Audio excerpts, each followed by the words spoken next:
আল্লাহ।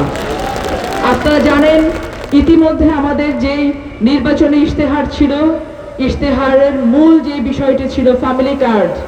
আমি আমার প্রতিটি মায়ের কাছে গিয়ে ওয়াদা করে এসেছিলাম যে আপনাদের জন্য ফ্যামিলি কার্ড নিয়ে আসব।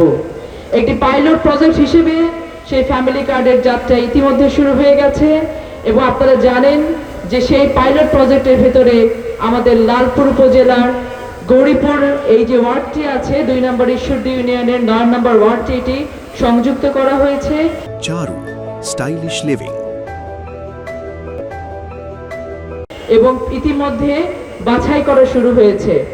আমি আমাদের ইউনো মহোদয় এখানে আছেন, আমি ওনাকে আন্তরিকভাবে অনুরোধ জানাবো যেই প্রক্রিয়াতে দুর্নীতির ঊর্ধ্বে উঠে গিয়ে যে কোনো ধরনের পলিটিক্যাল ইন্টারফারেন্সের ঊর্ধ্বে উঠে গিয়ে আমাদের মায়েদের জন্য, বোনদের জন্য, চাচিমা কাকিমাদের জন্য দল মত সকল কিছুর ঊর্ধ্বে উঠে গিয়ে এই ফ্যামিলি কার্ড নিশ্চিত করার দায়িত্ব আপনাদেরকে দেওয়া হয়েছে।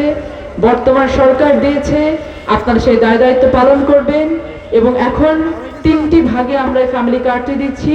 যারা অত্যন্ত দরিদ্র পরিবার আছেন, যারা কিছুটা দরিদ্র পরিবার আছেন এবং নিম্নবিত্ত পরিবার আছেন, শুরুর দিকে আমরা ঈদের আগে এই 3টি পরিবারের মহিলা সদস্যের কাছে মাসে ২৫০০ টাকা করে ফ্যামিলি কার্ডের টাকা পৌঁছে দেব ইনশাআল্লাহ।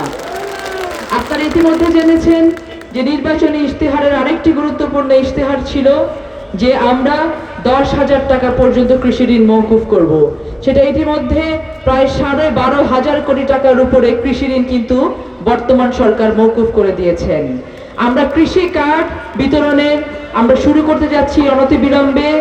আমরা ঈদের আগেই আমাদের ইমাম, মুয়াজ্জিন, পুরোহিত, ফাদার, প্যাগোডাতে যারা কাজ করেন, যারা আমাদের ধর্মগুরু আছেন, প্রত্যেকের জন্য আমরা ঈদের আগে যেন তাদের সরকারি বেতন বা ভাতা বা বোনাস যেটা হয় সেটা পৌঁছে দিতে পারি, সেই ব্যবস্থা করার জন্য আমরা সচেষ্ট আছি। বাংলাদেশ এখন গণতন্ত্রের যাত্রা শুরু করেছে, আপনাদের জন্যই পেরেছে। পুরো বাংলাদেশে বাংলাদেশ জাতীয়তাবাদী দলের যে ল্যান্ডস্লাইড ভিক্টরি এসেছে, এই ভিক্টরি আপনাদের প্রাপ্য।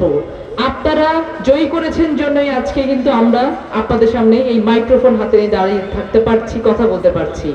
আমরা আপনাদের কাছে ওয়াদাবদ্ধ হতে চাই, পুরো বাংলাদেশে যত উন্নয়ন কর্মকাণ্ড সম্পন্ন হবে, লালপুর বাগাতিপাড়ার মাটিতে প্রত্যেকটা উন্নয়ন কর্মকাণ্ডের সূচনা করব আমি ইনশাআল্লাহ।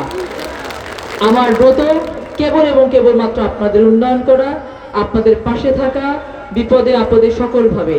আমি আইন শৃঙ্খলা রক্ষাকারী বাহিনীর কাছে আন্তরিকভাবে অভিনন্দন জানাতে চাই, তাদের কাছে আহ্বান জানাতে চাই, আমাদের লালপুর বাগাতিপাড়াতে যত ধরনের অনিয়ম আছে, যত ধরনের অন্যায় আছে, যত ধরনের ক্রিমিনাল অ্যাক্টিভিটি আছে, আপনারা দল মতের ঊর্ধ্বে উঠে গিয়ে অন্যায়কারীর কোনো দল নেই, আপনারা তাদেরকে চিহ্নিত করবেন।